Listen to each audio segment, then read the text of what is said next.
ओम शांति। आज आपके सामने प्रस्तुत है झारखंड की रहने वाली संजू बहन का अनुभव।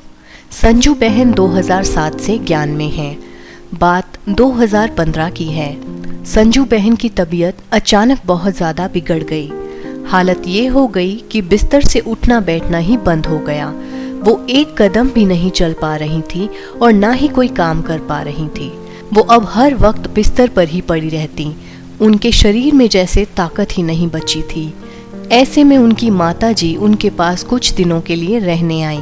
खाना पीना नहाना, संजू का सारा काम अब बेड पर ही चल रहा था।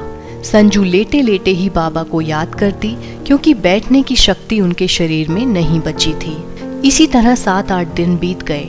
संजू रोज बाबा से यही कहती कि बाबा उन्हें जल्दी से स्वस्थ कर दें, चाहे कितनी भी कमजोरी क्यों ना आई हो। संजू ने बाबा को याद करना और योग करना बंद नहीं किया था। और अचानक 9वें दिन संजू को अपने शरीर में थोड़ी शक्ति महसूस हुई।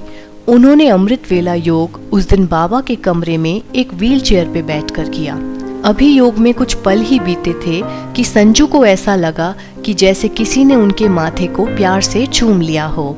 झट से उनकी आंखें खुली तो संजू ने पाया कि कमरे में उनके अलावा और कोई नहीं था। संजू को एहसास हुआ कि वो बाबा ही थे जो उन्हें प्यार से अपनी टचिंग देकर चले गए। संजू के शरीर में जैसे करंट सा दौड़ने लगा। एक नई ऊर्जा सी महसूस होने लगी थी। इतने दिनों से बेड पर पड़ी रहने वाली संजू अब अपने पैरों पर खड़ी हो गई थी।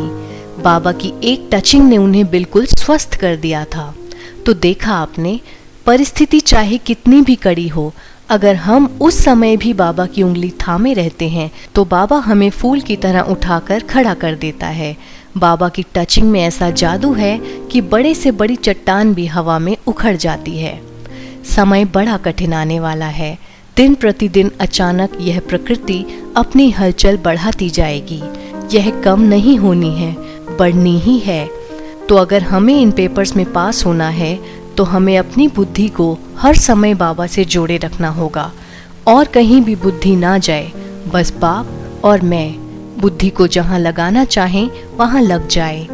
तो अगर आपके भी अपने कोई अनुभव हैं जो आप हमारे साथ बांटना चाहते हैं तो हमें व्हाट्सएप करें या इस वीडियो के कमेंट बॉक्स में मैसेज करें।